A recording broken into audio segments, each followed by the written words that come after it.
Live once again from Muckingham, it's Malignant Bear, featuring me, JD Graspitz.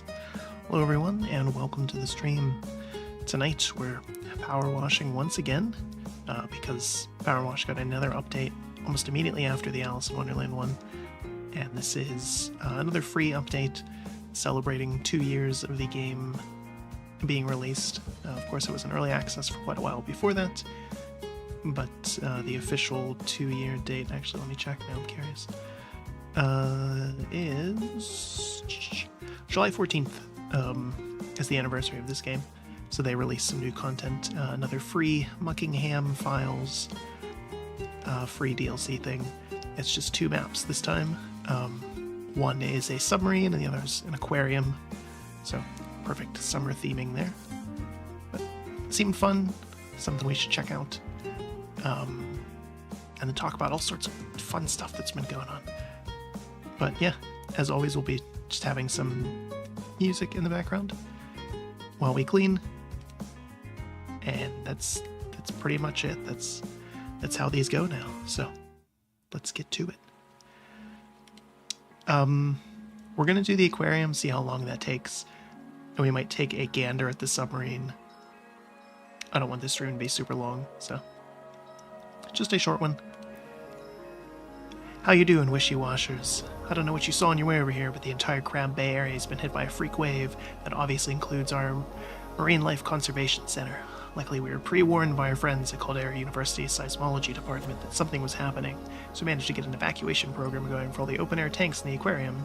Pleased to know that none of the animals were harmed. In fact, we're up 2 whelks and a starfish. Nice. Nevertheless, our swell friend made an impression, and to be on the safe side, we need to sanitize the place before we reintroduce the animals and open up again. Alright, so an aquarium could be fun. There's cool stuff in aquariums, right? What's the audio balance here? This might be a little loud. Just turn that down just a smidge. Alright. Yeah, that's much better. Okay. Alright, so yeah, let's go ahead and start the job out. Doesn't seem too bad. Aquariums are fun. Other bonus jobs. I don't have any other bonus jobs. Implying I can hold down 2 jobs at once. Oh boy, it's really dirty in here. Scope it out first before we do anything. The ocean.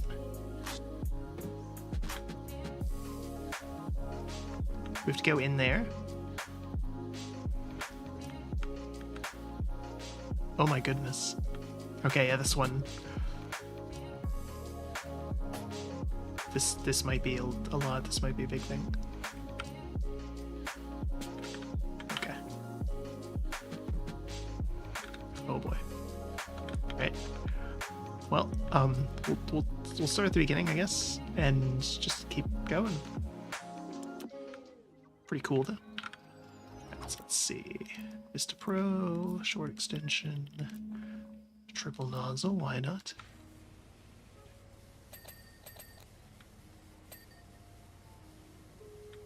It's strange seeing the center like this. Normally it's so full of life.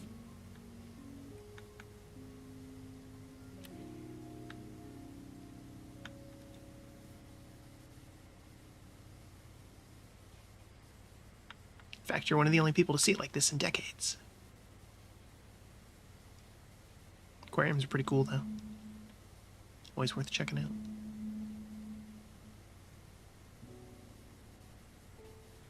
Over that time, it's had an incredibly checkered past. I feel like everything in this town does. Every time we clean something, and it's like, oh, this used to be cool, and then you hear about like how it wasn't.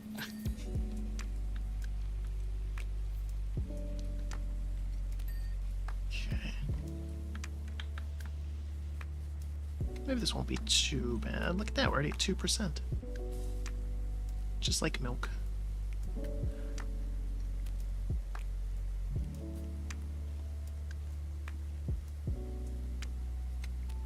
Of course, it wouldn't be an aquarium if it wasn't very blue. Different shades of blue. Crab Bay Aquarium.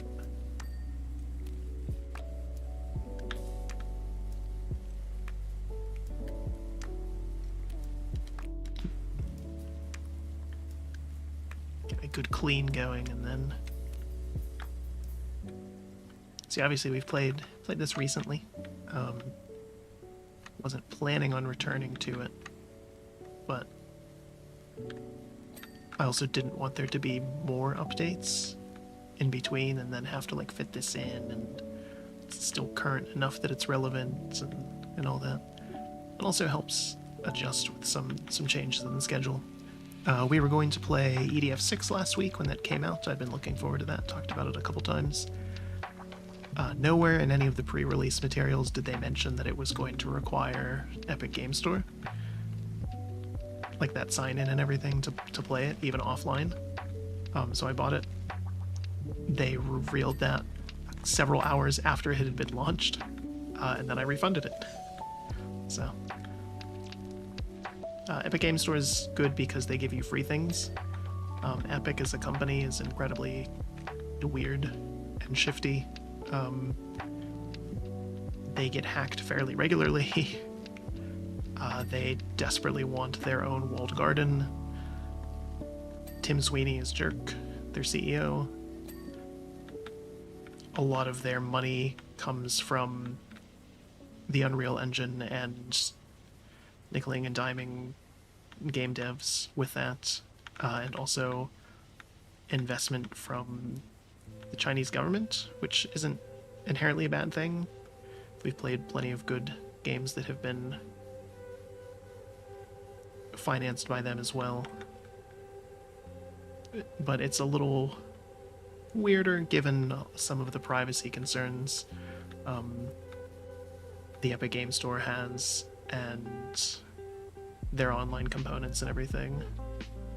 There's some major questions there. But for them to not reveal that until after the game launched, that alone was worthy of the refund, and the game got rightfully review bombed for it. Apparently, in addition to that, it's also pretty buggy and unoptimized, so, which is a shame, especially considering it had been out for 2 years in Japan. They had plenty of time to get it working. So that'll definitely be a wait for a sale kind of game. Big letdown.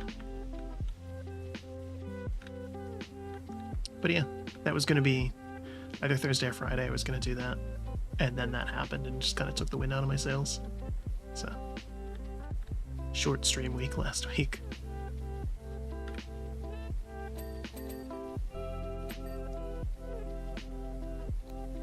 Although it did free me up to go to the movies. I saw Deadpool and Wolverine, which was very good. Normally I would be the first to complain about a movie just being nostalgia bait and fourth wall breaking and member berries and all that crap. That's part of why I've hated the new Star Wars movies. I think Deadpool earns it though, and it does it well in a way that works.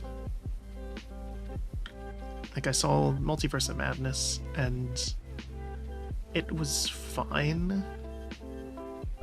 It did some fun things, and I love Sam Raimi and everything, but whereas this did a lot of the, you know, oh, here's alternate versions of characters and callbacks and all that stuff. This did that much better in a very kind of tongue-in-cheek and silly way, instead of trying to tell a story with that. I feel like I've said it before, but part of the problem with comic books is there's no weight to some things in them, because there's always the thing of like, well, if Iron Man dies, we can just grab another one from another universe, or things like that. Or, oh, this intense story that you just read, turns out that wasn't the Earth you've been following this whole time. And it really kind of kills the vibe and momentum at times. And I feel like the MCU is relying on that a lot now, and it means that they're going to have the same problem that comic books have had for a long time. Like, I'm fine with an Elseworld story, or a What If, I think those are good. They can be interesting. But when your main plot device is the multiverse, then it's concerning. And I think Deadpool's main plot device was the multiverse, but it was making fun of it, and it worked. And the callbacks and things that it had, and the cameos and all that, were in service of that, as opposed to just being kind of... I don't even know how to describe it, but it's a very funny movie. I think the major negative to it, though, is that it kind of assumes that you've seen all of the Marvel stuff for, like, the past, oh god, like 20 years, going back to the X-Men movies before the MCU and all that. And even prior to that, there is some cameos from the 90s in there as well, and callbacks to decades-old comic books and things. One scene in particular had so many references in it, just in the background, that were very clearly just for super fans. But still, worth seeing. I'm glad it's getting positive press. And even from some other people, like Red Letter Media, for example. I know they hate stuff like that usually, but even they said kind of similar to me in terms of, like, this was how you do that correctly. This felt like a well-earned and appropriate love letter towards those things, as opposed to a cheap cash grab.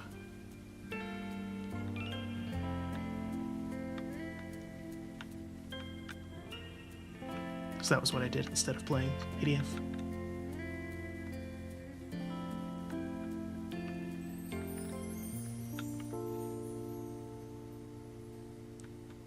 So I saw it in the 3D or whatever. I don't know that added much. Ryan Reynolds' butt popped out a few times on screen. Totally worth the extra $3.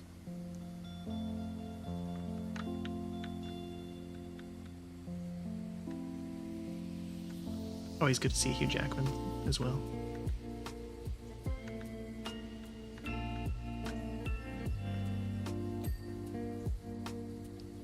I know you're not supposed to idolize celebrities, but those two, Ryan Reynolds and Hugh Jackman, are two of the ones where if it ever came out that they were, like, just garbage human beings, I would be very disappointed.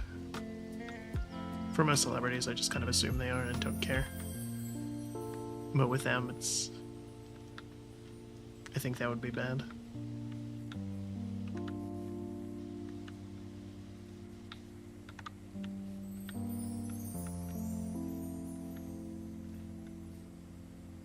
Also, Comic-Con was this weekend, so we keep talking about that thread. On timing, and that's the Voice Actors Union, that wing of SAG-AFTRA is on strike. They went on strike right before Comic-Con, protesting AI in voice acting, in games and animation and stuff. Which is good, I'm glad they're doing it. And thankfully thankfully for them and for fans, they had a rider in their striking of, like, we can still go to Comic-Con, because it was literally the night before. But that is the last convention for voice actors to promote any union projects, and in a show of solidarity, they will not promote non-union stuff as well. So there might be some delays to projects and things while they work that out. But I'm hoping they get the same protections that the other strike previously got for AI. Well needed. Of course, that kind of ruins later conventions if you were like, oh, I want to go to, you know, what is it, Anime NYC is coming up, for example. That's a big one. Voice actors who are there cannot promote struck projects in any capacity, or even talk about them.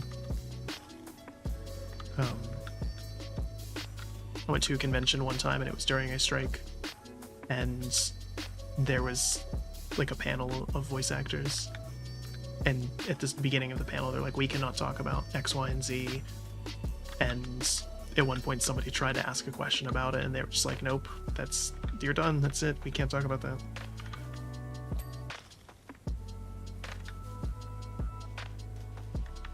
Which would be kind of awkward if you were like a big fan of something and going to a convention just to hear talk about that. The Crab Bay Marine Life Conservation Center opened in 1904. Wow.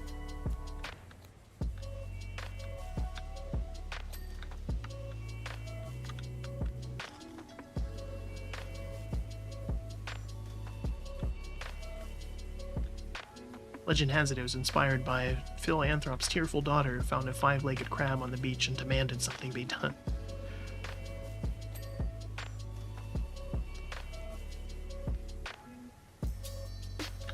Whatever the reason, Phil's money kept the place going for the first 20 years or so.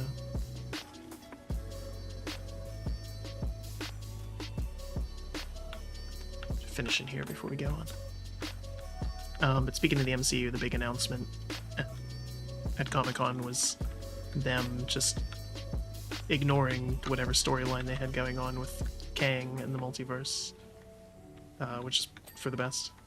And instead, Robert Downey Jr. is coming back to play Doctor Doom, which I saw a comment on Reddit, and they were basically like, this is either the most genius play of all time, or it's going to be an unmitigated disaster. There's nothing in between. I'm leaning towards unmitigated disaster. It's a very clear, like, in case of floundering reviews and declining profits, break glass.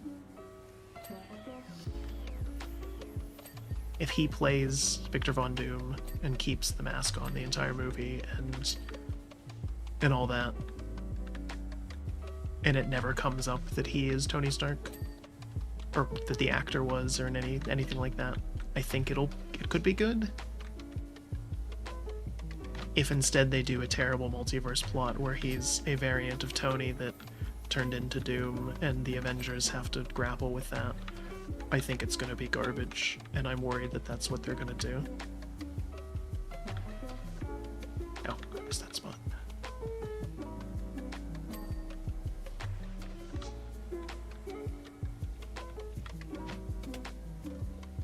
I was trying to think, though, of who else I would want for Doom. I think Mark Strong would be a good choice. Similar age to Robert Downey Jr. And I think both of them are maybe a little too old to play him. But Doom has to have physical presence in addition to charisma and ego. And Mark Strong has that. Oddly enough, Henry Cavill would too.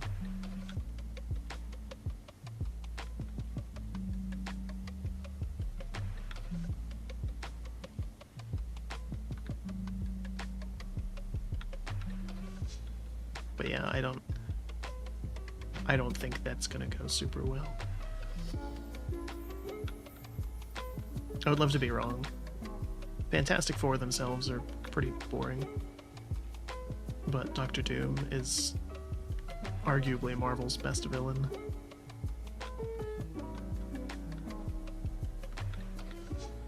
So I'm hoping they can do him justice, but I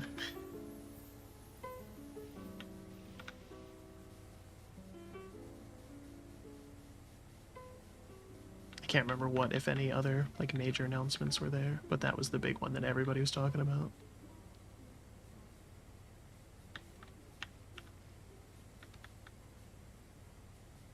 Obviously the strike kind of put a damper on things.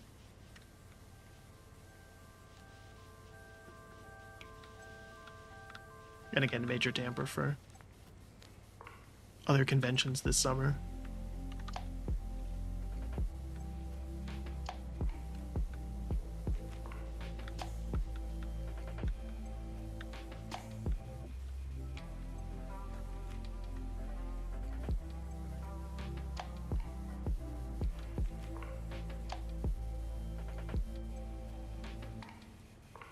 I guess this is not an open tank, so they were able to leave these fish in here.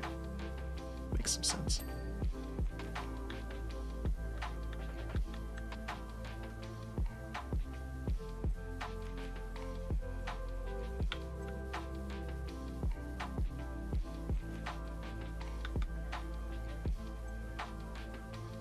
I did in fact go to a convention though this summer.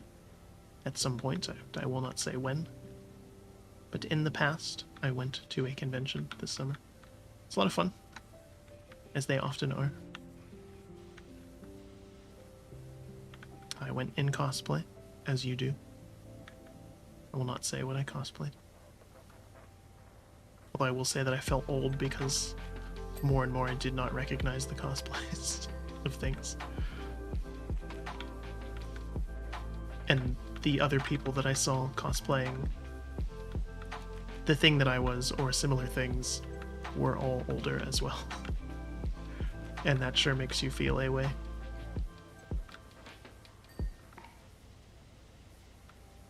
But a lot of fun. Went with some friends, members of the band. Had a good time, as we always do. Met some voice actors, some creators, some artists. Purchased things. Nothing too crazy. It's always wild seeing prices of stuff at conventions. Like figurines that I could get on, you know, Good Smile. Like directly from Good Smile. For like $40 or 50 or 60 at the convention. And that's on the low end. And if anything's even remotely rare, it's ridiculously expensive.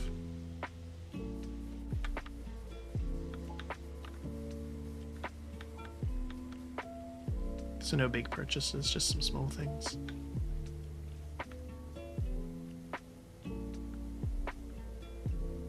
Everything's so expensive anymore anyways, it's hard to justify that. Convention itself, like to go to, yeah, absolutely. But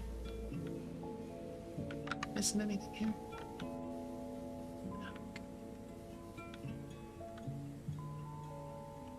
I think it's worth it to go to one just to walk around and see things, even if you don't buy stuff, or you know, obviously try to go to one where it's like, oh, there's some panels that I'm interested in, or all that. Because panels are free usually. Obviously autographs and meet and greets cost money and usually have long lines. But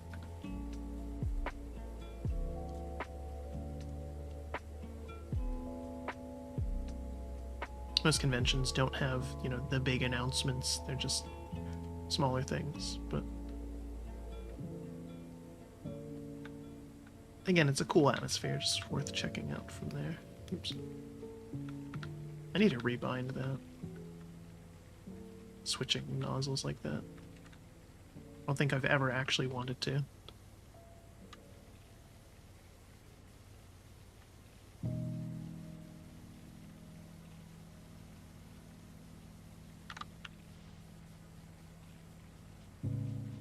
But yeah, I'm glad I went before the strike, because that would have impacted some of the people that me and my friends wanted to see.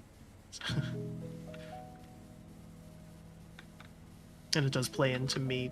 I was going to go to more conventions and was kind of waffling, and now I'm glad that I hadn't committed to any others.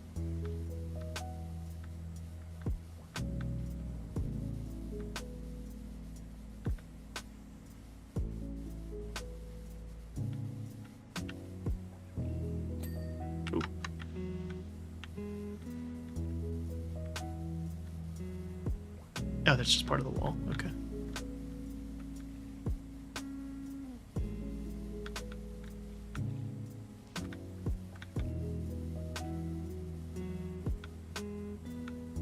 Oh, there's like actual facts there that you could read. Crazy. We will not. but know that they are there.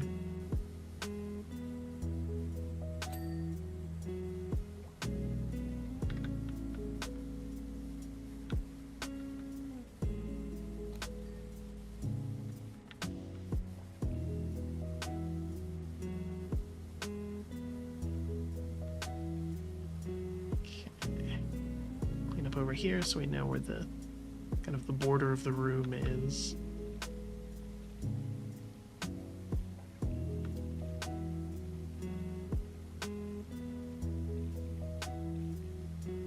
We'll get to work on the ceiling.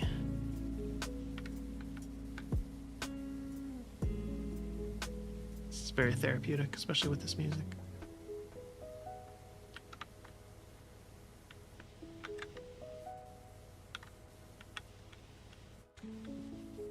Get the back half of the door too, because I think it's one ding for all of it. It looks like. Yeah.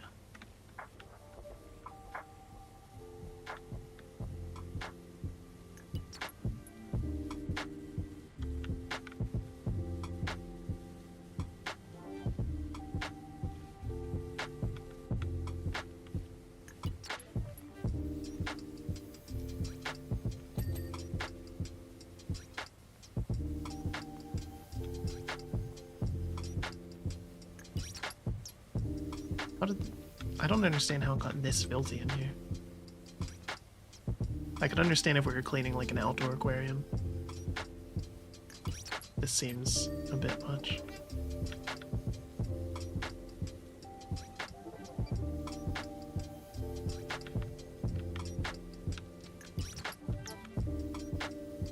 Ooh, such skill.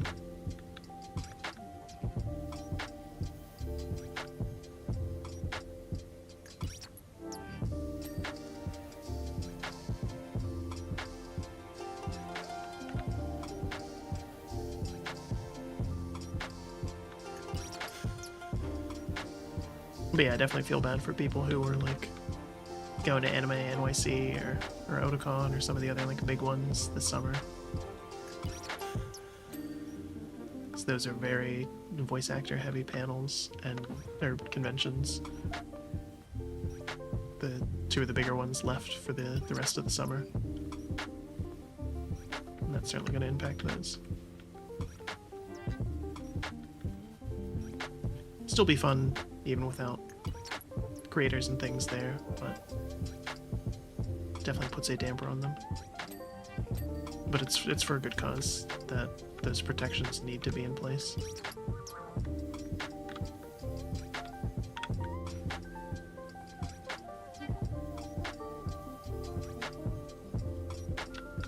Would have been better had they gotten sorted all at the same time, but again, better late than never.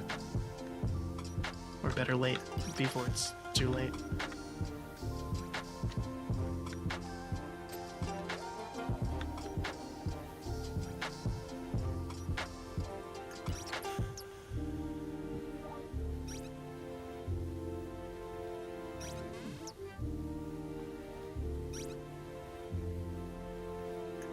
Okay.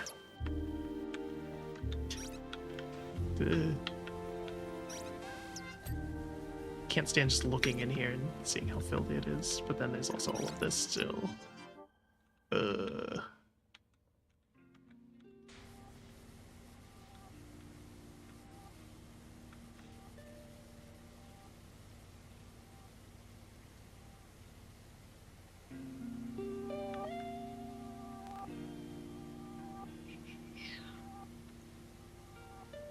What else? What else?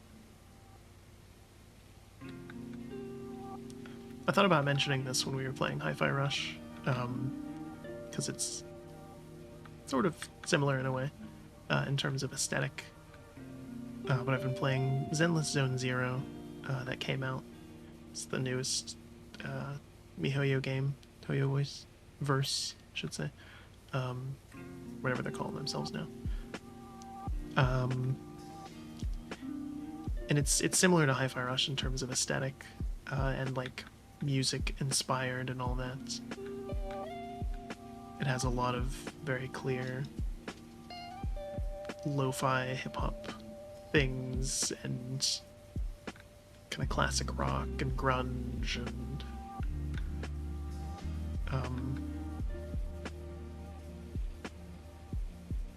it's a really good game in terms of the presentation and aesthetic. They nailed that.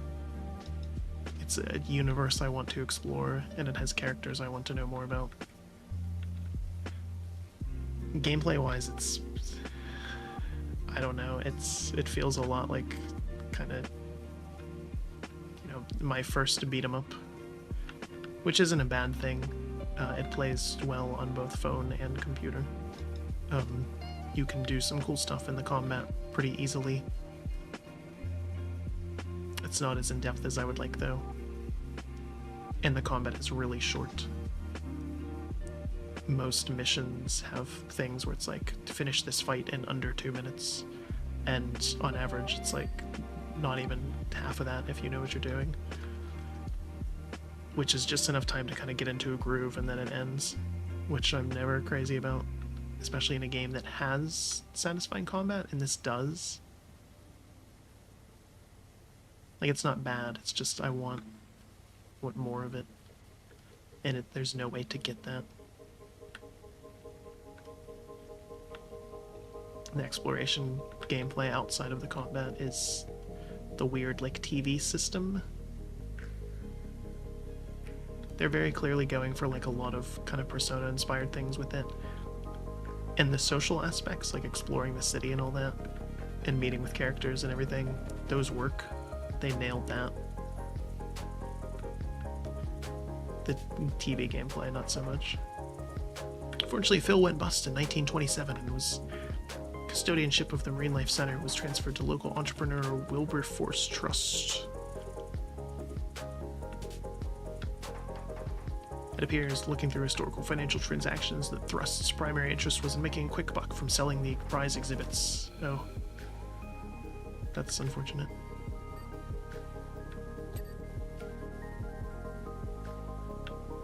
Public interest quickly disappeared, along with the turtles, and the center quickly went into decline.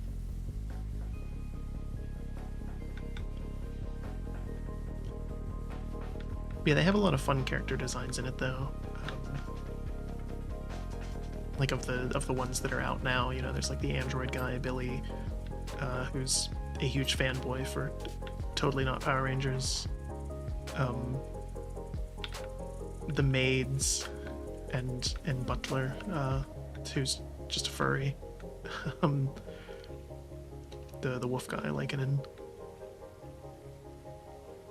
The construction company that's employs actual bears.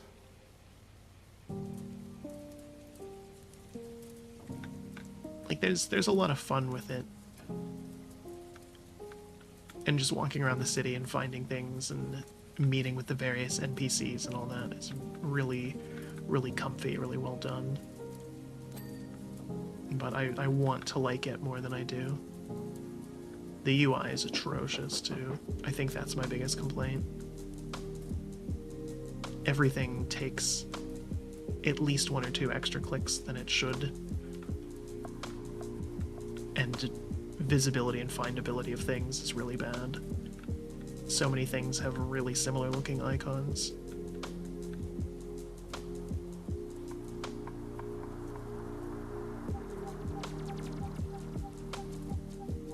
All that said, they already put out like a statement of like, we hear some of your complaints and we're going to be addressing them in upcoming updates.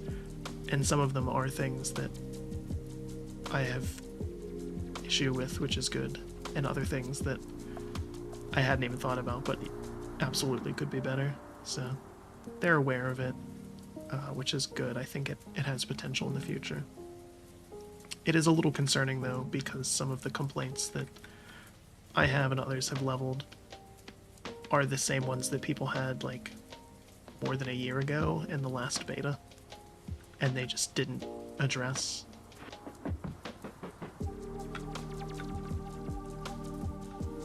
Or there are issues that have cropped up in their other games,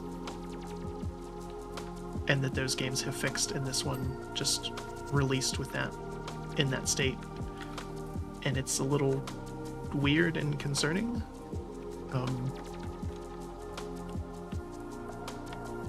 I'm starting to think that the pace of content across all of their games is maybe spreading them a little too thin. Massive updates every 6 weeks in 3 major titles and then 2 smaller ones is a lot. Even with how much money they're raking in, that's a lot.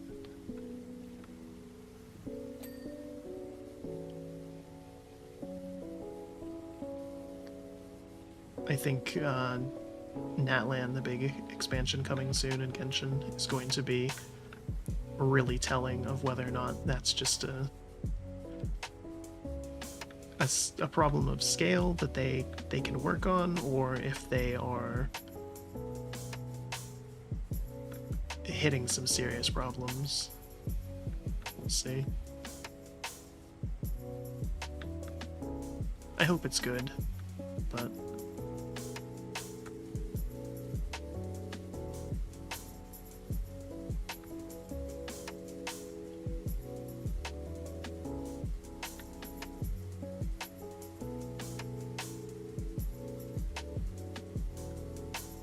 yeah, definitely I have some doubts and concerns.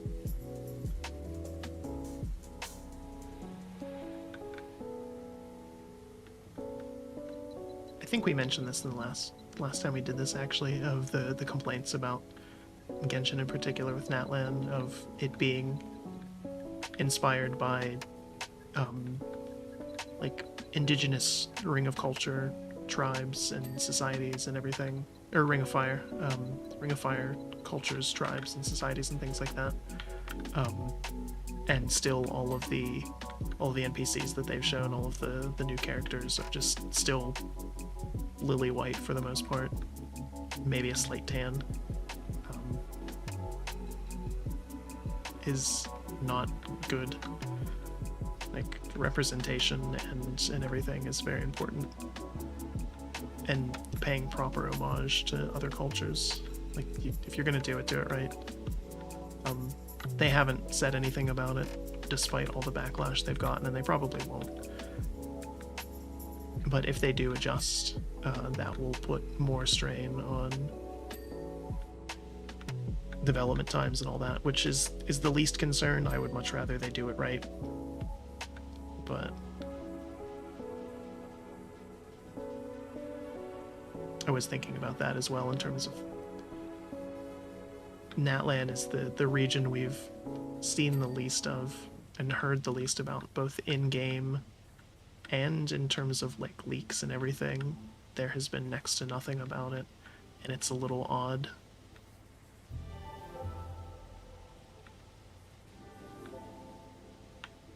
But I would love for them to say, hey, we're going to take a little more time with this. Here's some filler content, and we're going to make sure we do this right. I don't think it's going to happen, but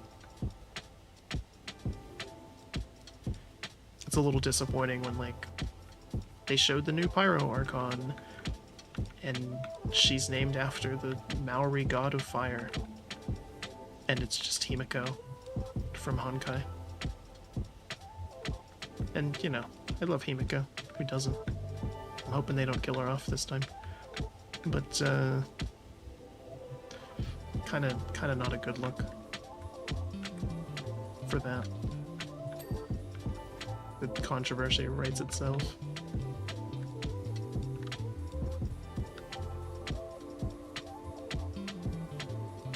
Oh my god. We've done all this and we're only 50%.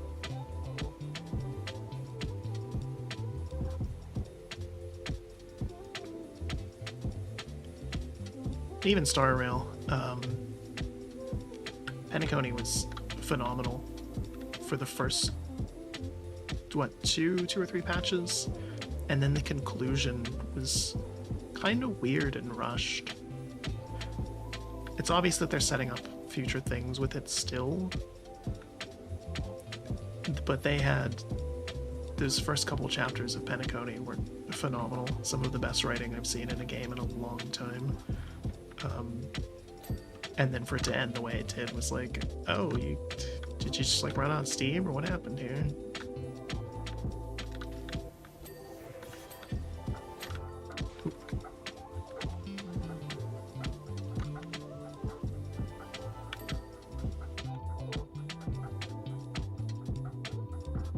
Again, still good overall.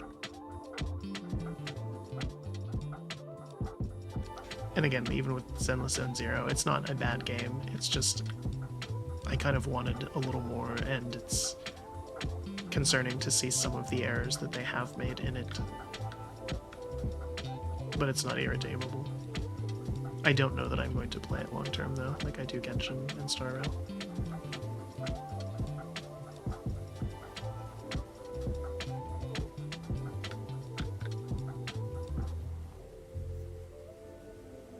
In general, I think I can only support, time-wise, two games like that at a time, 2, maybe 3.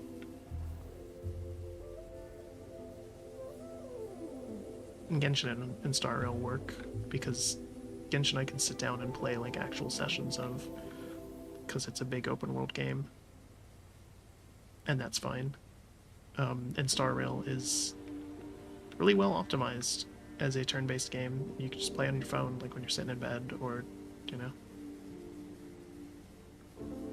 working out or whatever. Like it just works.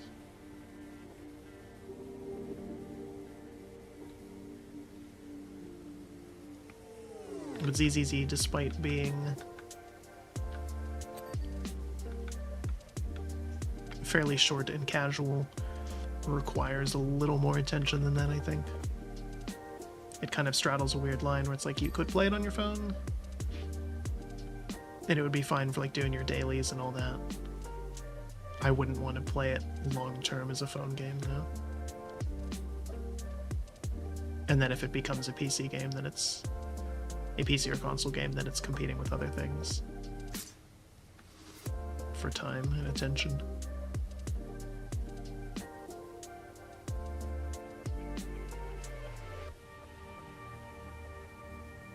I would love to get an anime of it, though, or something like that. Although they still haven't said hardly anything about the Genshin anime that they announced like 3 years ago.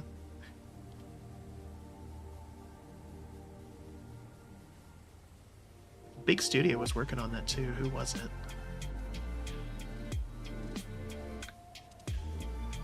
I don't think it was Trigger.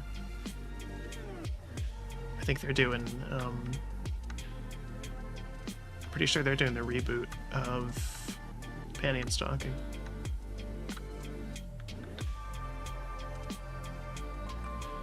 UFO Table, maybe? It's been so long and we haven't heard anything about it since. Which is weird. In general, I thought it was weird that they did a Genshin anime. I like Genshin, and the story has its moments for sure. Sumeru especially, and Fontaine was really good as well. But I think it's kind of the most generic of the 3. The other ones would lend themselves much better to other adaptations. Again, ZZZ especially, I think, they have something there. Ooh. Okay. Did I get it? I think I got it.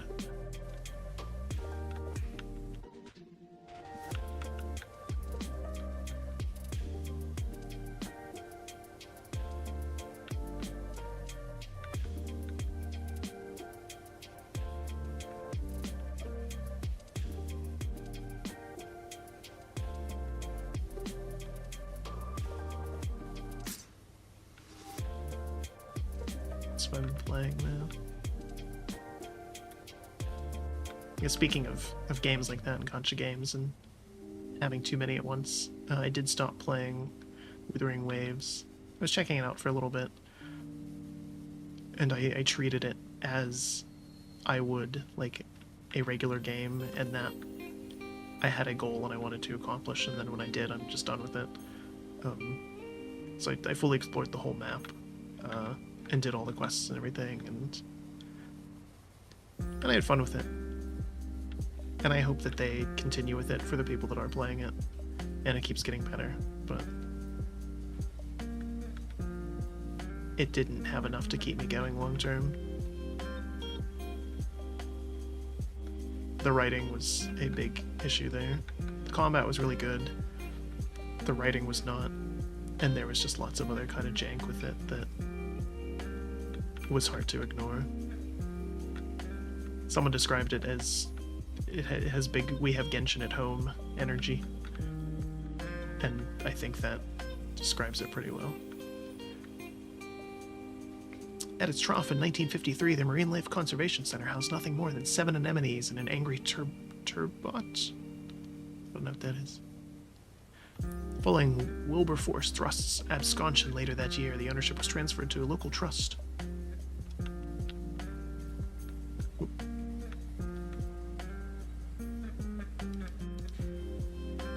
That same trust still owns it today. Okay, well, that's good.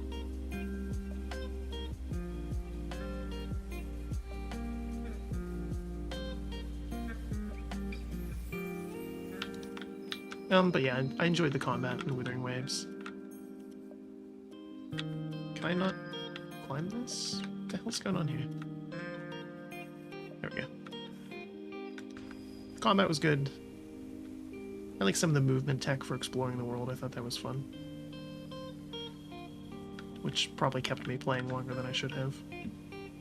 But then once I finished everything, then I felt satisfied to just drop it. And not put any money into it either. Just time. It was a good game for a period of time where I was busier and didn't want to start anything serious, if that makes sense.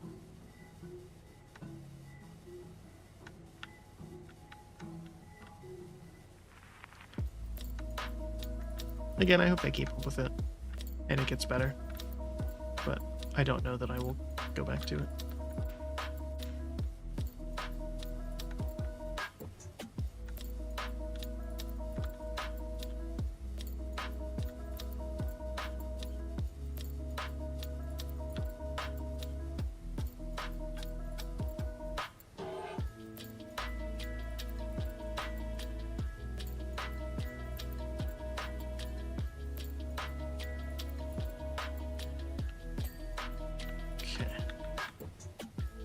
I wanted to work kind of backwards. Clean this out so that I can focus on the ladder.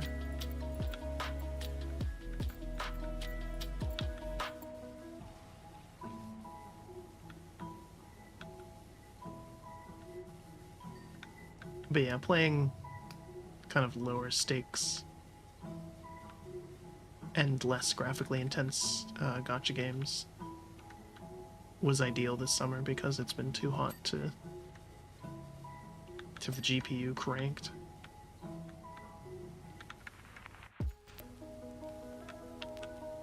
Randomly going super slow, what the hell? Oop. I guess we got the ladder. If a game ever needed a sewer level, right? We're not in a sewer though, we're in an aquarium.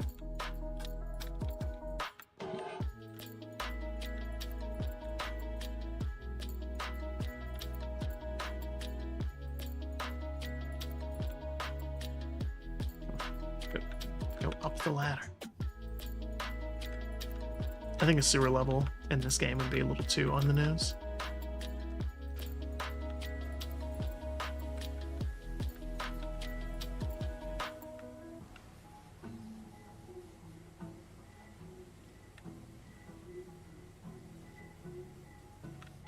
Every game should have a sewer level, though. That's how you know it's a video game.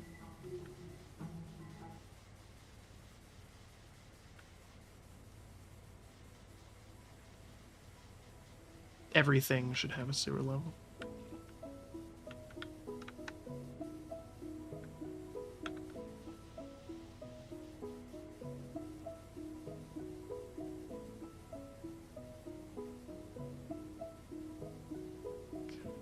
cleaning, keep cleaning.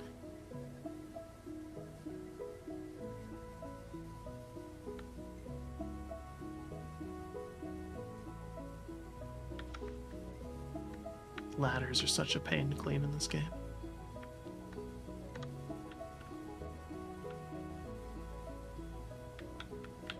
You couldn't get into this. How could you not get into this? Made your wrist hurt. Pfft, weak.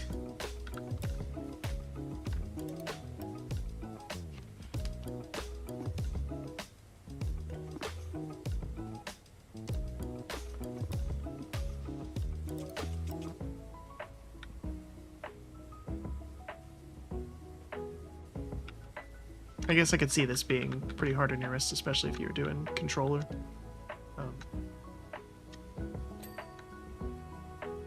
It's keyboard and mouse, though. This is just quick flick of the wrist. Alright, let's clean this window here. Make things a little bit better.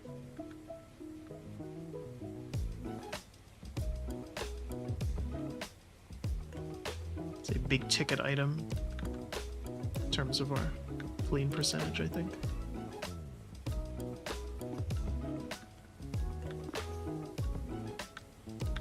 I'm looking forward to the fantasy version of this kind of premise that's coming out. Oh, it's maybe not this, but it's more so it's like the fantasy take on Viscera Cleanup Detail, the one where you play as goblins, little goblin girl maids, and you have to clean up dungeons and stuff, except the traps are still active and all that. I thought that looked really fun, and it's multiplayer. And all of you are just, you know, little goblins in maid outfits. It's all played for a laugh. I think it's just called Goblin Maid or something. So. It had a demo in Next Fest, and I didn't try it because I was already sold. Powerwash Simulator born genre. I hate that people call it Soulsborne. It's just Souls-like. There's only been one Born game. You don't need to name the whole genre after it, especially considering it was like pretty late in the game that one came out.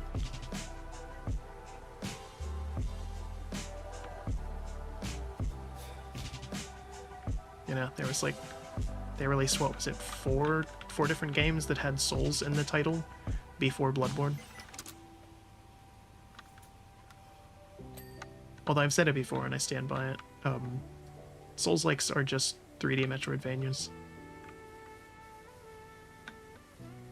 with more difficulty. Scandalous take there, might be start of a gate. Most people accept just Souls-like as the name.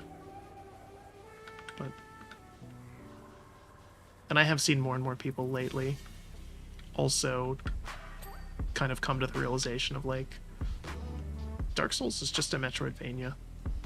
It's just a 3D Metroidvania. And that's why it works so well, and why it's so good.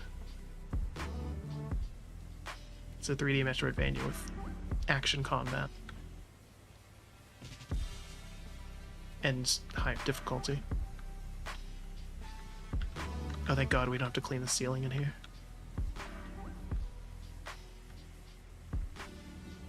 Just realized that. That was very nice of the dirt to not get up there.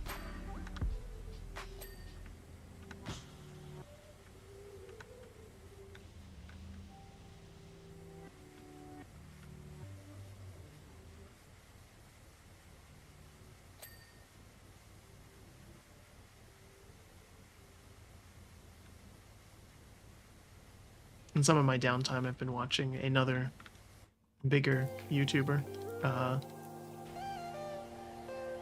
do their first playthrough of Dark Souls, and it's interesting. It makes me want to replay it. Although that's kind of not hard to do. I'm often thinking of replaying Dark Souls. What a great game.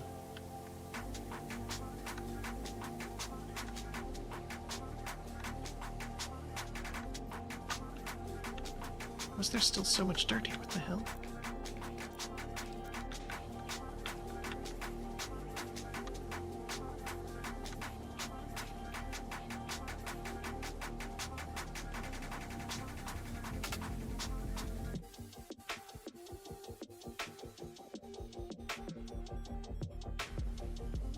Oh, I see.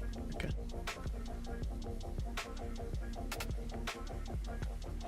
We got that vent? Yeah.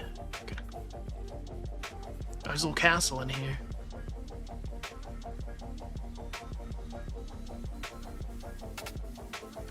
Actually, we have... I feel like we have cleaning liquids, right?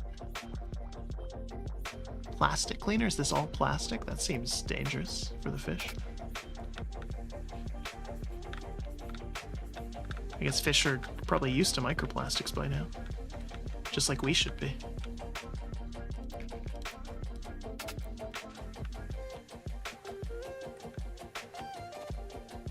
All those reports of, like, microplastics found in the cell walls of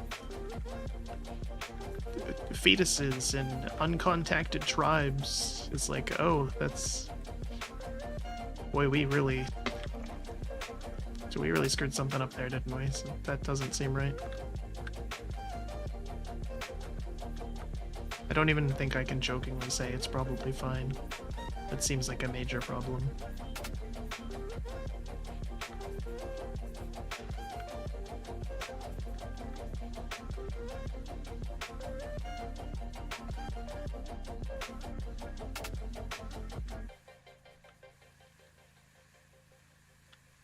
Although then I always think of the, there we go.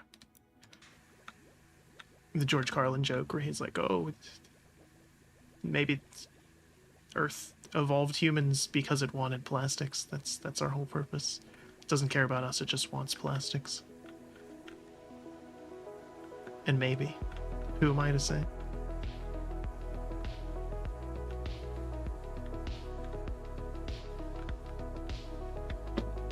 Always wondered if diving helmets and stuff in aquariums is like exposure therapy for fish.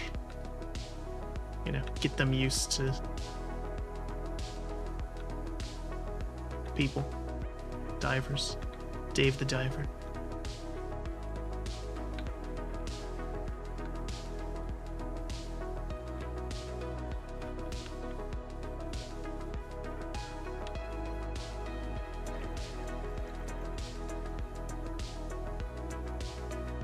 This is going to loosen up all this dirt. Speaking of Dave the Diver, I don't know if we talked about this. The mobile game, the gacha game, Nikke, did a crossover with Dave the Diver. And in Dave the Diver, it was just like a skin for the boat. But then in Nikke, which is just a phone game, you could play the entirety of Dave the Diver for their summer event, which was pretty cool.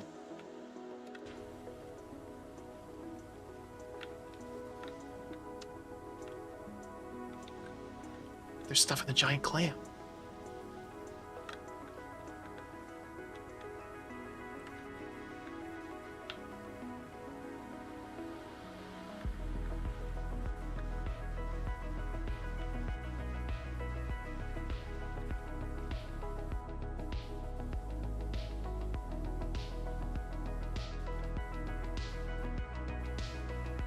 But yeah, Nikke is the same devs as Stellar Blade on the PS5. I'm glad to see them spending the money, their gacha money, on fun things and full games. Today, the Sea Life Center houses over 40 marine species, all of which are indigenous to the area and to some extent endangered. Strictly speaking, today the center houses one extremely proficient power washer, but you know what I mean. Dave the Diver was really good for, like,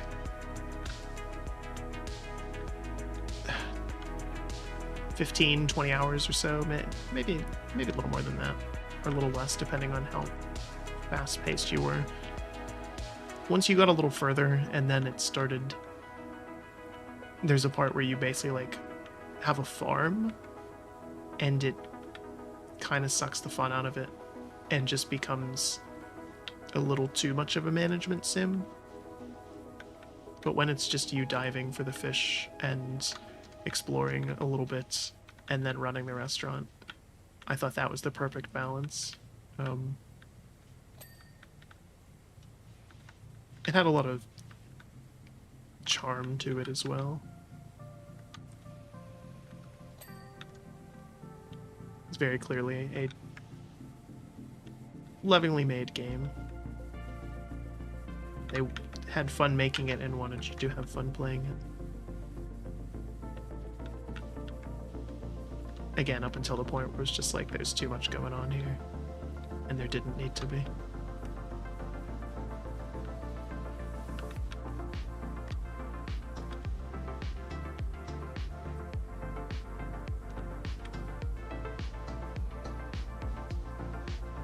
I like games that have multi-phase gameplay as well.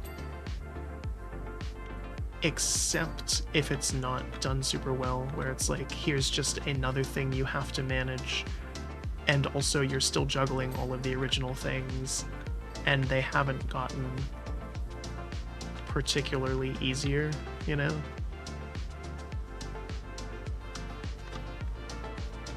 It's just another plate, as opposed to making the plates you have smaller and then adding an extra one.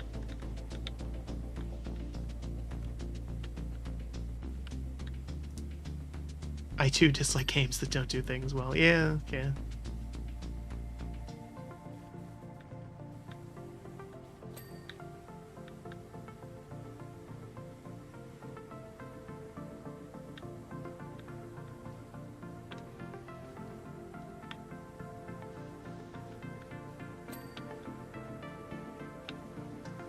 Some weird looking anemones.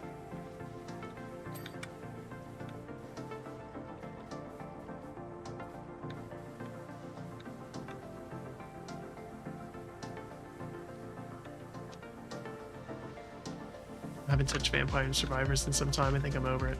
Yeah, I haven't played it in a very long time. Every now and then, I'll check out another game in that genre to see what it does. But, yeah.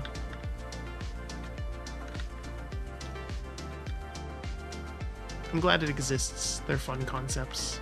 But yeah, I think I'm over them.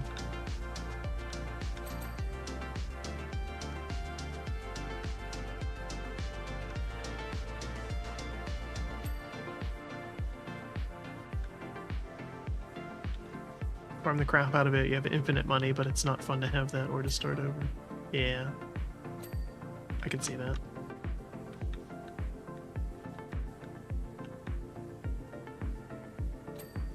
Speaking of vampires, I do want to play more V Rising. That was on the list of, like, things that I should play and stream with it getting its release update. I just haven't gotten around to it still. That might be a Halloween game at this point. Vampires are sort of scary.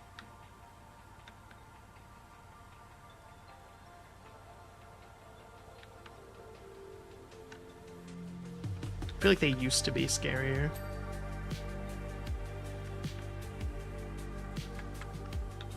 Now they're just kind of marketed as cool or sexy.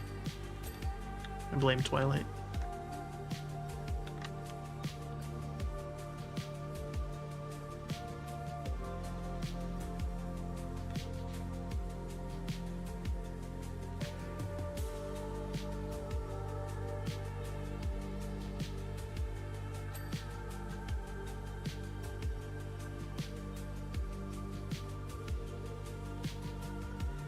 Get everything on the dive helmet?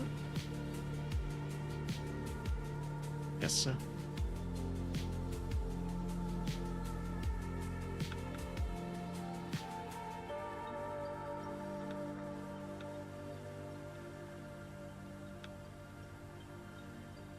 think vampires have ever been scary.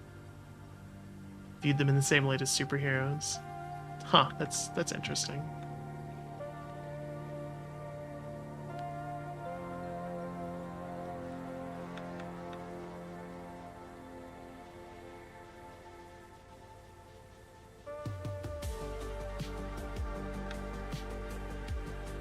Yeah, I don't think I've ever viewed them as scary, though.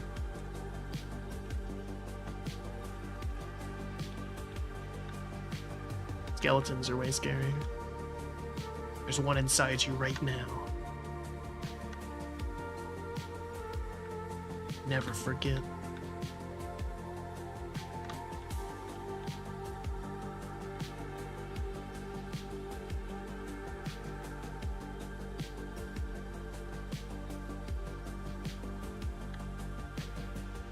But yeah, vampires always kind of seemed like a...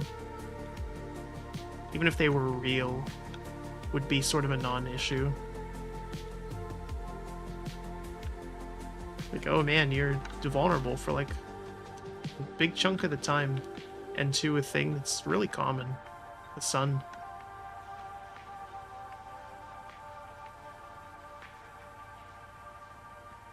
I think that's why so much media has them as not scary, because they'd be pretty easy to deal with.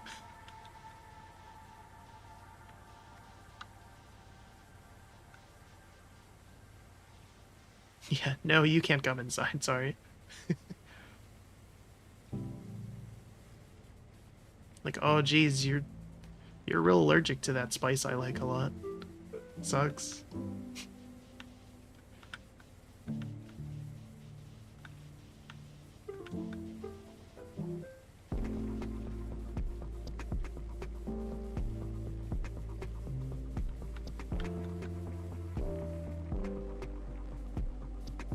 Hell, even in Witcher, vampires are, for the most, like, there's kind of the lower ones, and they're, like, relatively common monsters, but all the higher ones are just, like, integrated into society. They've been done to death, yeah.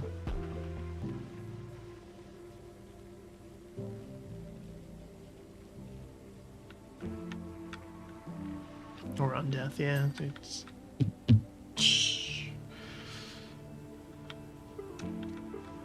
Should get a little desktop drum set. Just like a little tiny thing. Like one that would look cute with mice. And then I can do little rim shots off it for bad jokes.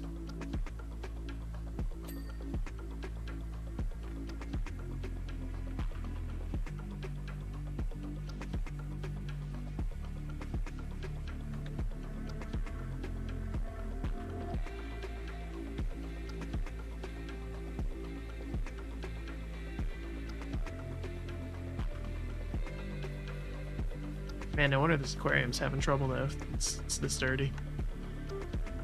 They tried to blame it on the volcano or whatever. This is not volcano level trash. It's just ineptitude. Instead of calling a power washer, well, when they called me, rather, I should have called the state's accrediting body for aquariums and had them come in here and look at this.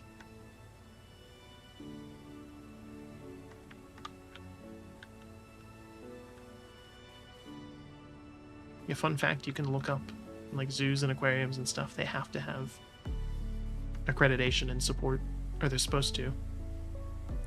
Don't support ones that do not. Don't go to them, don't take your kids to them, don't give them money. It's just perpetuating cruel conditions for the animals.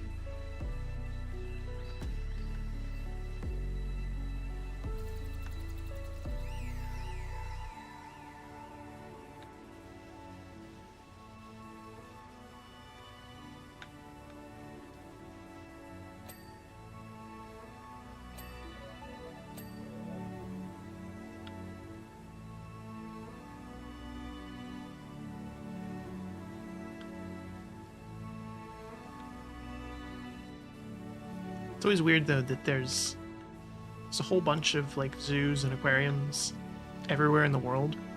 Not a whole lot of aviaries though. Not very common.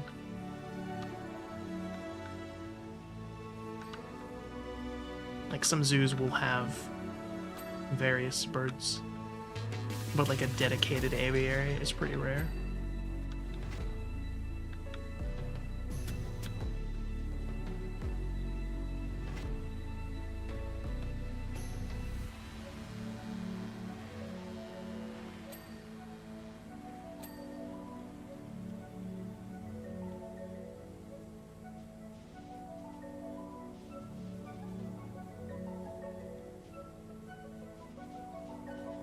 Although on the flip side of that, bird watching is like a pretty common hobby.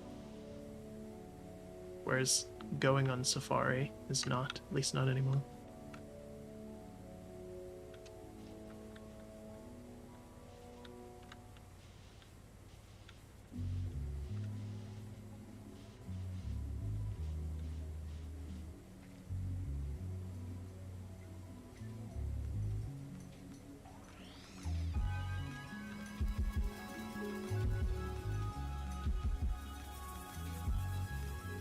And this thing's filthy.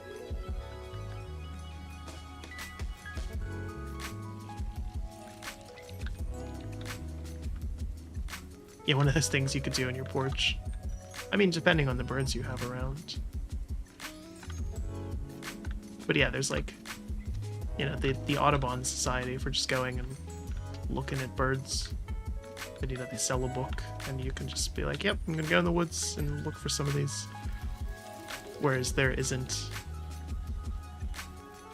I don't think there is an equivalent other animal society where it's like, yep, just go in the woods and look for a mountain lion. Take some cool pictures of it.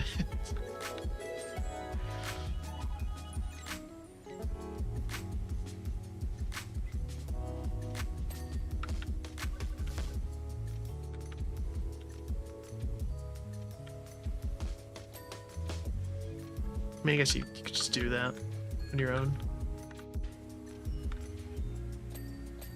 I would not recommend it, but you could, that's a thing you could do. Well, depending on if you live in a place where mountain lions also live.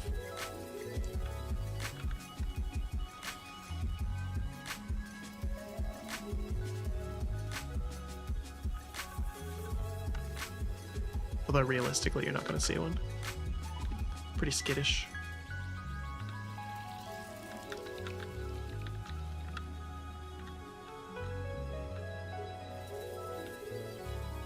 Why do they give fish such mean names? Like a bird can be ringneck pheasant. We have fish like the lesser dick-nosed salmon. There's some weird named fish. I mean, there's one that's just called the blobfish. And it's like super unfair because it's only a blob at sea level. When it's underwater, you know, like the place where it lives, it doesn't look like that at all. It's just the pressure change, it can't handle it. But then we were like, nope, it's the blobfish because it looks gross when we take it out of its natural habitat.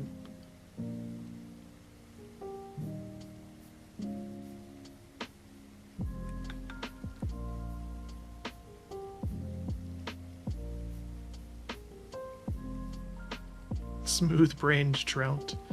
Yeah.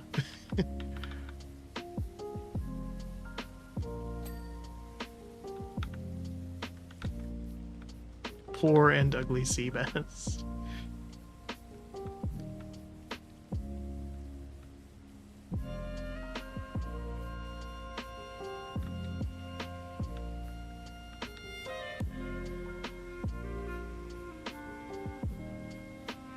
And then some fish just have boring names. It's like, yep, it's your gold. It's your goldfish.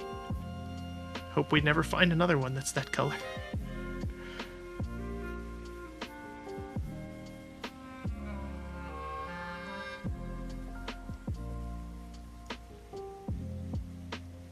Or we got the angelfish. What happens if we find biblically accurate angelfish?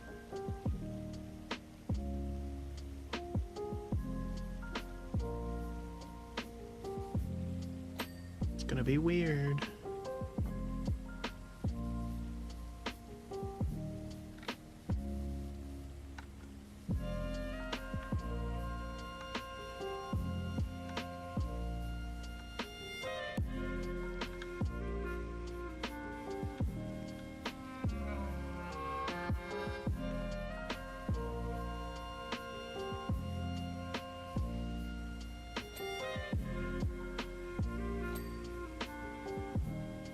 Oh, there's a coral. Okay. Thought it was like giant gum. So the fish can know what it feels like to chew 5 gum. Like nature intended.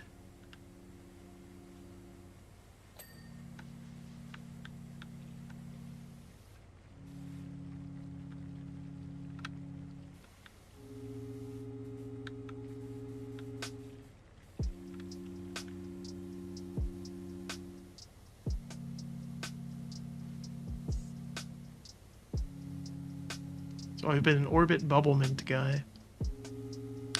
I cannot think of the last time I've had chewing gum.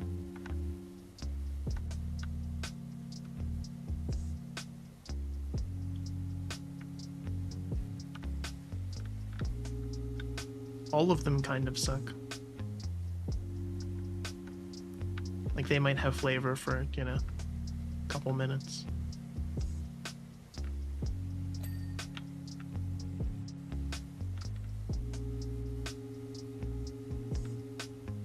Yeah, it has been years, if not decades, since I have had chewing gum.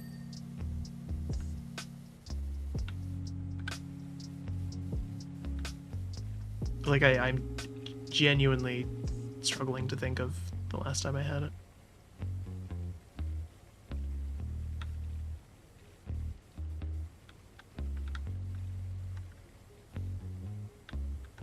What was the one that came in like the yellow? I feel like I've given you gum. I feel like I haven't taken it. What was the kind of common gum that it's like in a yellow package with like red writing? What is that one? Juicy fruit? No, not juicy fruit. Maybe it's juicy fruit? I don't know. I feel like it's not.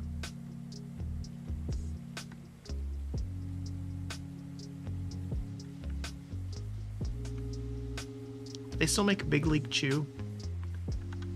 The chewing gum that mimics chewing tobacco.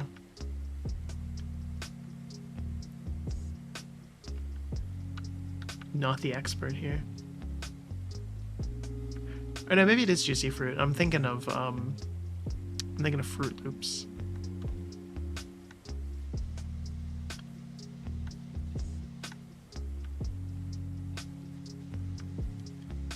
They still do make Big League Chew, okay. I always kind of wondered about that in terms of like Big League Chew as a product made more sense when more baseball players did chewing tobacco, but now that they don't, like, what are you imitating?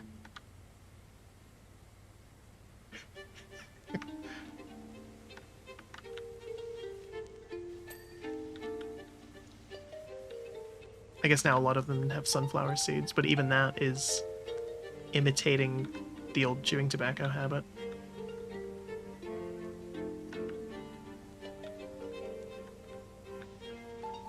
Do they still make candy cigarettes? That's weird. I feel like that never should have been a thing.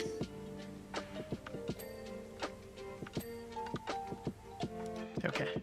Entrance room, wall decorations, and ticket office door sensors. All that's left. These things could be anywhere.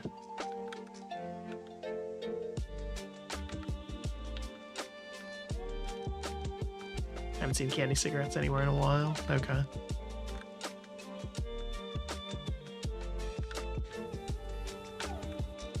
Guess it's this. Okay. Oh, jeez, we totally missed these. So Big League Chew at a store recently. Huh. Oh yeah, what a really great... Okay, there we go. I was gonna say, why... It's gonna show us nothing, but never mind. It would have been cooler if it showed us the aquarium being used. Wow, you don't mess about, do you? It's amazing to see it gleaming like this. You've done a fantastic job. Great job. I can't wait to get the animals back in and the place buzzing again. It's amazing how rapidly the microflora and fauna establish themselves in our marine life center. No one's even been able to properly explain the process. Okay. Clean the submarine. Powerwash Services, on behalf of everyone here at Caldera University's Marine Biology Department, a huge thank you for helping us out. Investigations into the recent seismic activity have left the university's research submarine, Rowdy Sea Life. Is that like Roddy Piper? Coated in benthic substrate and on the verge of seizing up. It's gotten pretty interesting on the Caldera County coastline since Rushless started rumbling, and the recent offshore seismic activity gave us an exciting opportunity to see how the habitat reacts in real time. I don't know if you're aware, but our waters boast a unique and sensitive ecosystem found nowhere else on Earth. We all have to do what we can to protect it. Fortunately, our affirmative action has taken it out on poor old Rowdy, and now it looks like the egg of some gigantic sea monster, assuming sea monsters are indeed egg-laying. What else would they be?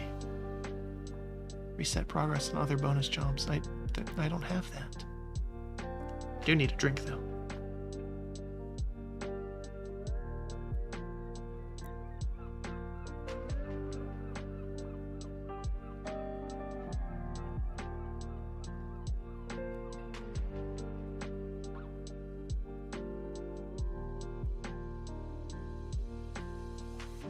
Alright.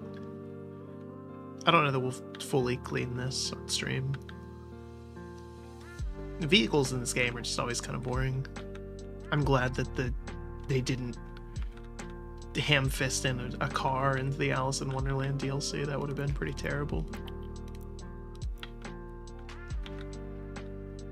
With the vehicles, it's kind of like you see them, once you start cleaning, you get what's going to happen, and then it just keeps going.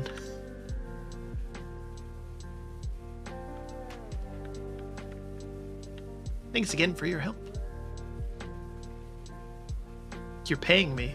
That's the thanks I get.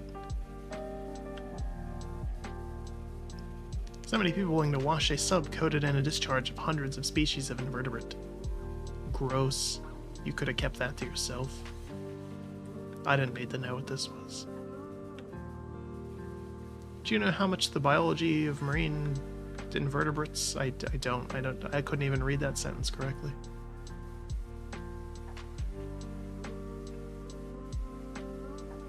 They're a fascinating bunch.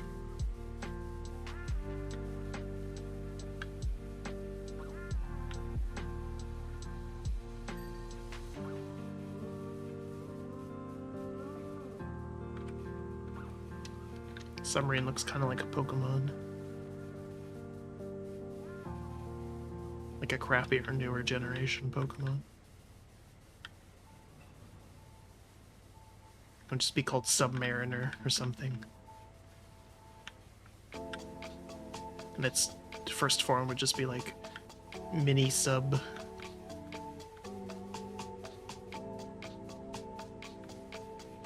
And it would be someone's favorite. Guarantee it.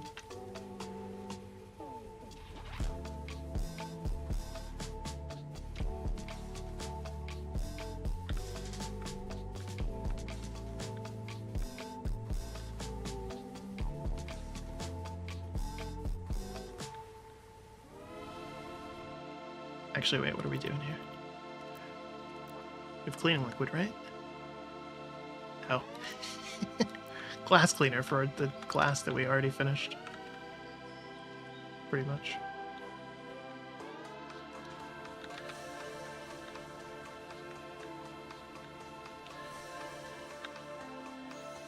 Is there glass on the bottom? No, okay. Well, no, that's metal. Okay.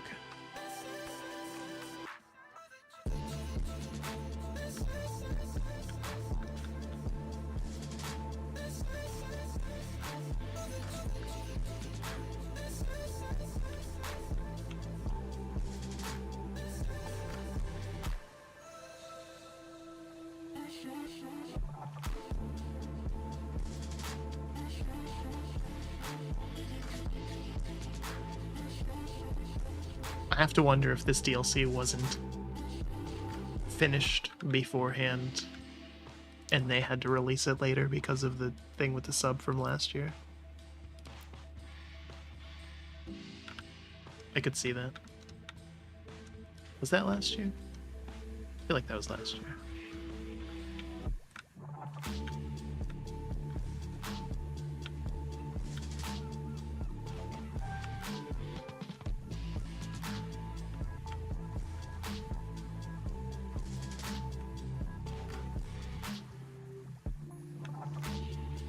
For reasons that are poorly understood, the bedrock around the slopes of Rushless are extraordinarily fertile.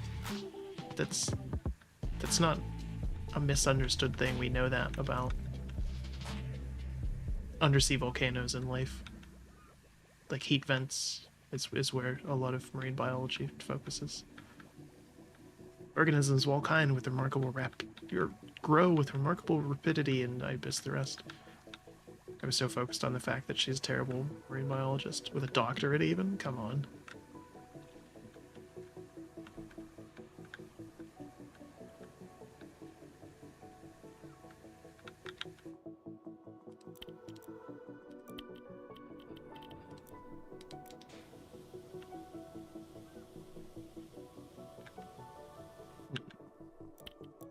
I don't know why I ever use any other nozzle.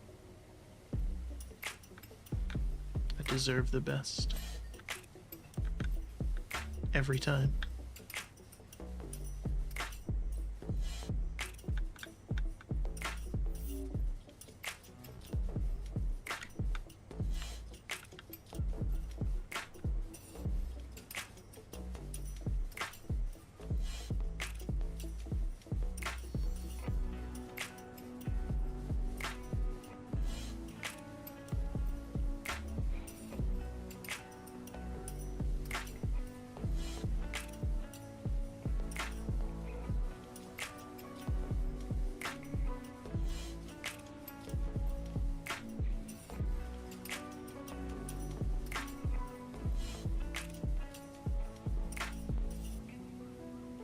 I wonder why so many subs are orange.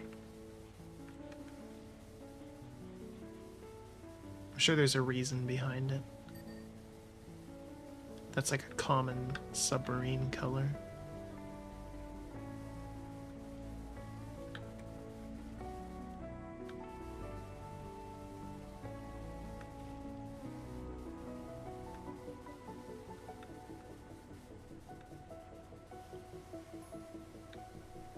Most famous resident is probably the Rushless Nautilus.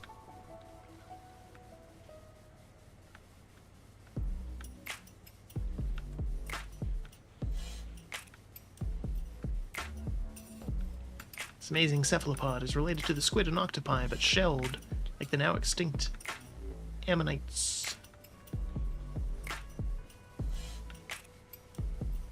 So it's an ammonite then. Rushless Nautilus has a unique and beautiful pearlescence and can travel at remarkable speeds despite its tiny body and 20-foot-long tentacles. Oh my.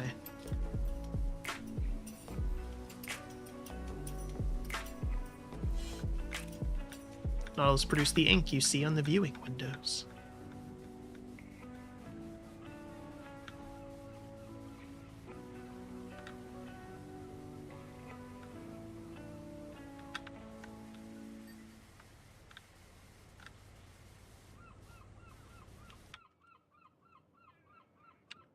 Up.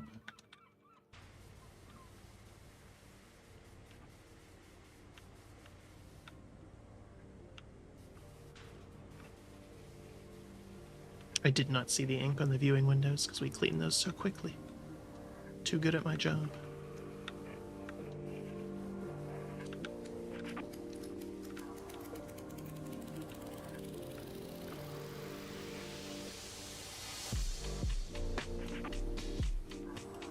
The music looping already? No, I was gonna say that can't be right. I have so many windows open. Which thing am I gonna tab to?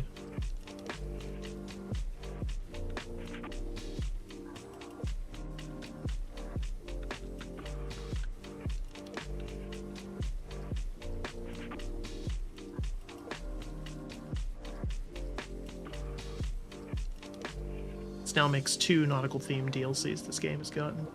SpongeBob 1 and this. Also unique to our coastline is the Muckingham Sea Marrow. Thrilling.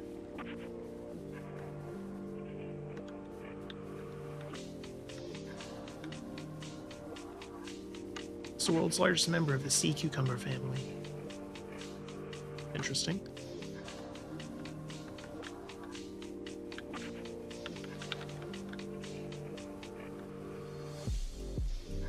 Like its cousins, it's vitally important to the ecosystem.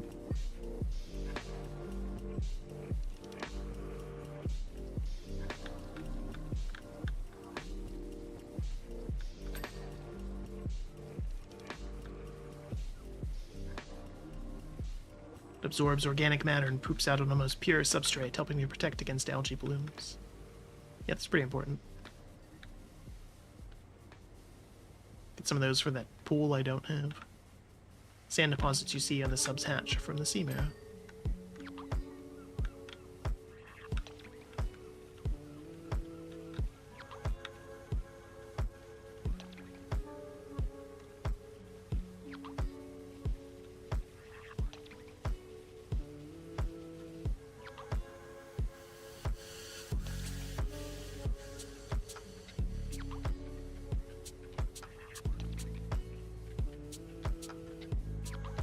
The divide for the hull is, I guess, just the orange part is the upper hull.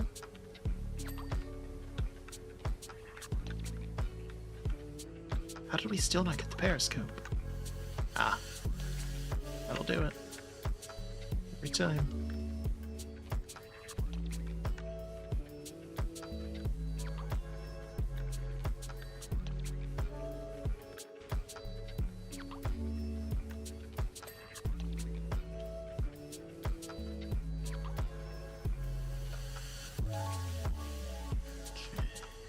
That one.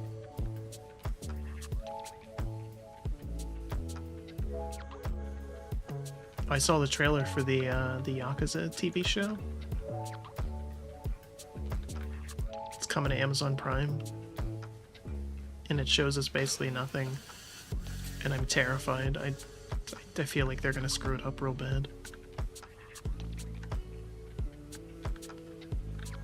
The joy of those games is that it's like playing a soap opera, and I feel like they're going to completely miss that.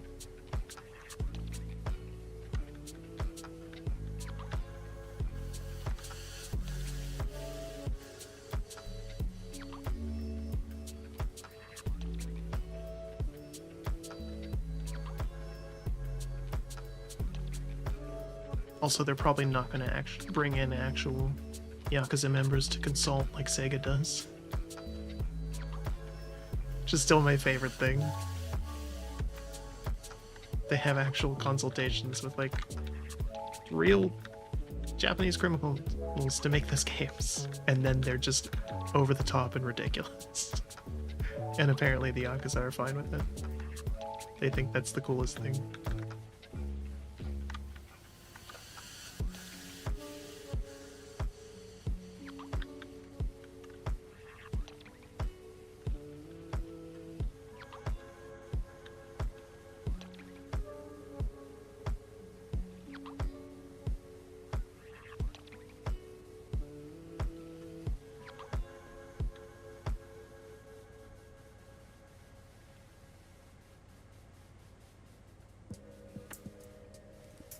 Wait, so this says Crab Bay Aquarium, but I thought this was associated with the college. Who owns this then? Who's paying me? Aquarium seems hard up for cash.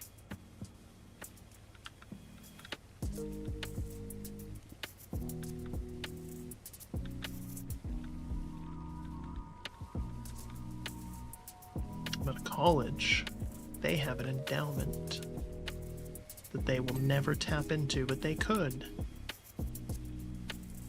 So they could pay me.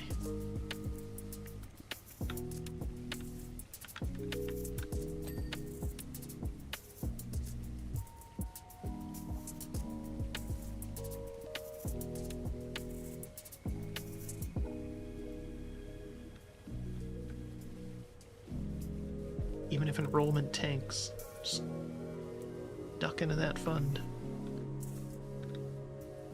that exists for no purpose other than to exist, apparently.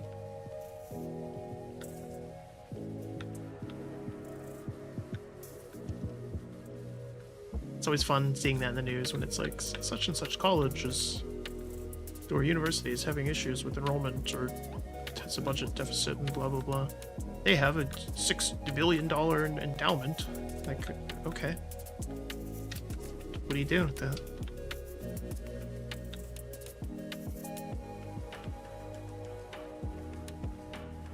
Why is tuition so high?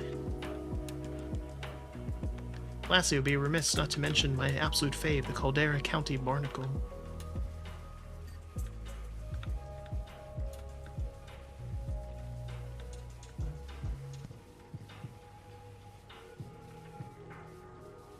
Whilst they look a bit like snails, barnacles are essentially crabs, can't be bothered to run about for food.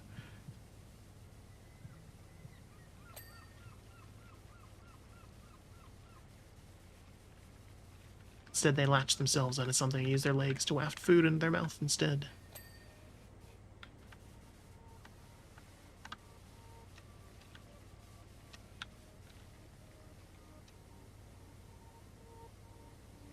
Who wouldn't want that life? That sad Millie Olida. You should aspire to more than using vestigial legs to shovel food into your mouth. Most empty barnacle shells can be found all over Rowdy's main fuselage.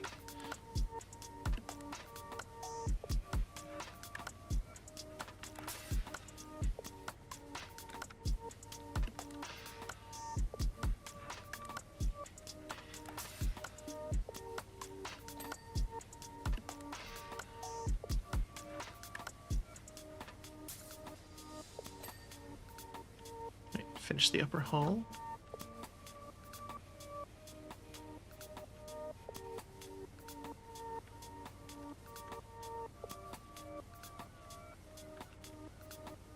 Oh, we're almost done. Jeez. Okay. That's the tricky thing with vehicle levels, though. You'll get like 90% and then realize the last 10% is just the most tedious stuff.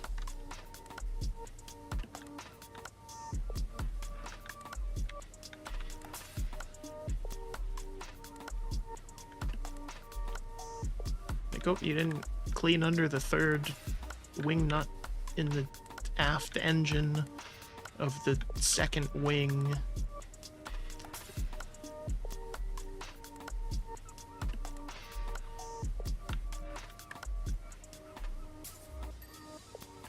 This one doesn't seem so bad, though. It's looking like it's kind of just giving it to us for a lot of these. Which I am okay with.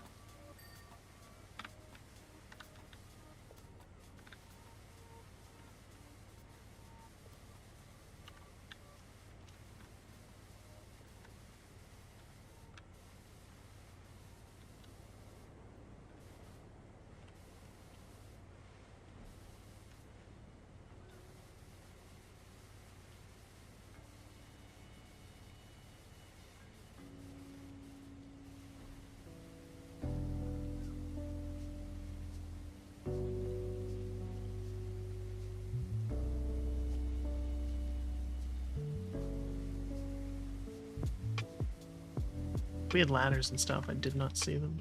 I feel like I'm gonna need them for some of this stuff. Ooh.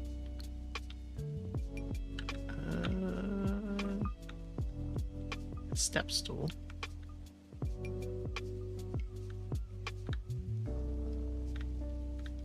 And that's it, huh? Okay.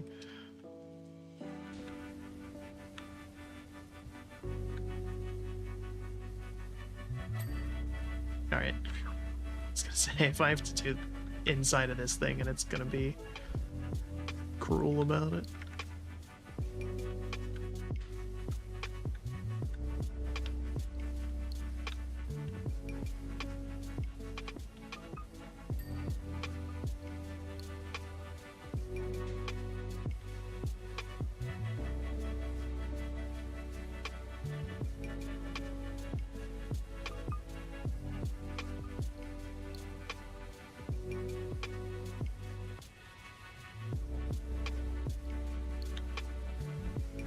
I can already tell cleaning the tanks here is gonna suck.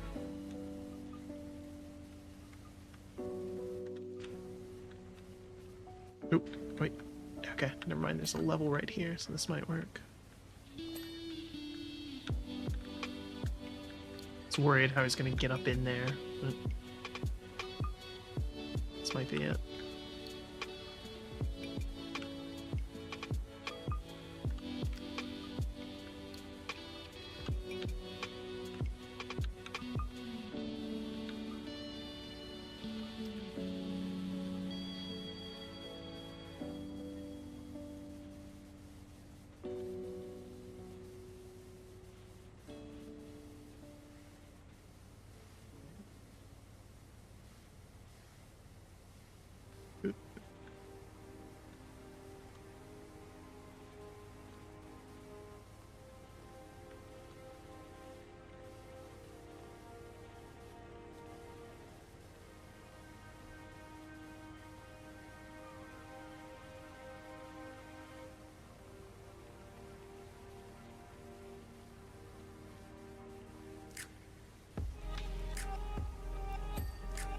Okay.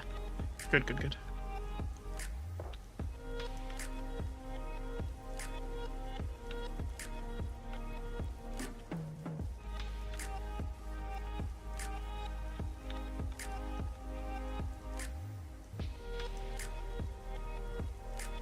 Close, 93%.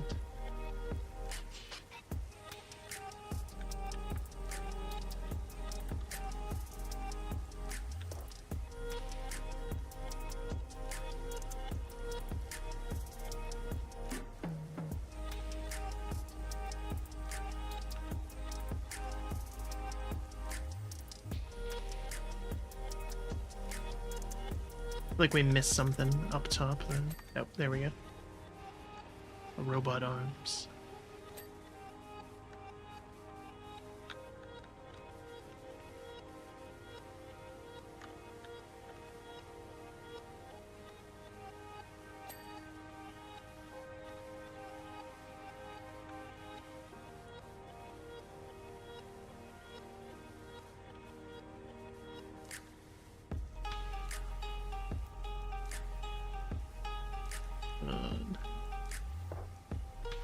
We're so close on the lower hull, and it's not popping. There's that at least.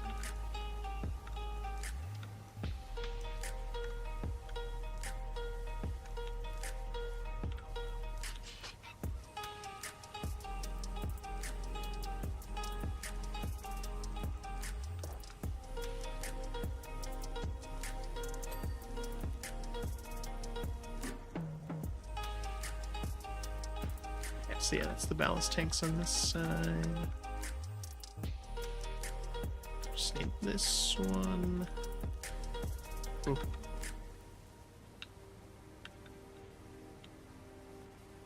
Didn't do nearly as much on this side as I thought I did.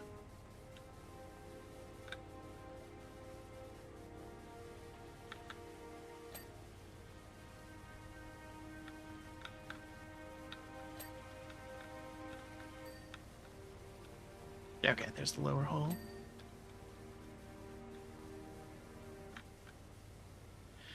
Ooh, I was getting a little worried there.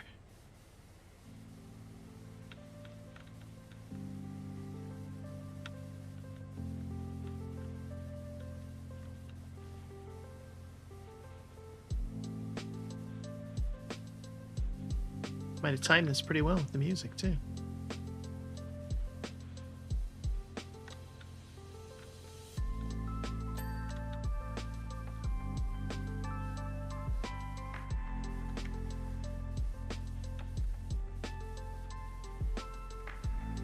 Also, I apologize for any marine biologists I offended. Joking aside, I am friends with a couple. That's why I feel obligated to poke fun at their career. They would surely do the same. Except they can't make fun of being a rock star.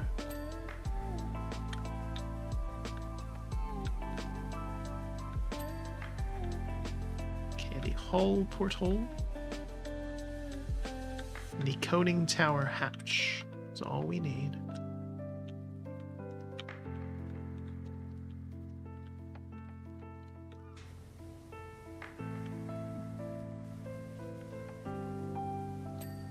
There we are. And this one. Wasn't too bad. Oop. It only fell off at the end. Amazing.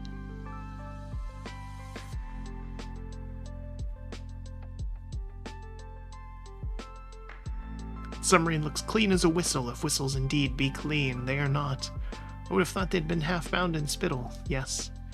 All the best, and let me know if you require a written form of recommendation. Your work is top-notch. Good, we got connections out of this. That's what you really need. That's it then. Done all the bonus jobs. All of them. And all of the specials as well. We're totally caught up. Wait. No, we did that one. Okay. Phew. I was gonna say. Yeah, we're totally caught up now in Powerwash. Once again. Awesome. This game is still great. I will always love it. Best FPS ever made. Doom has nothing on this. Anyway, I certainly enjoyed this, as I always do. And whether you're here live or you watch this VOD later on down the road, I hope you enjoyed it too. And until next time, have a good one.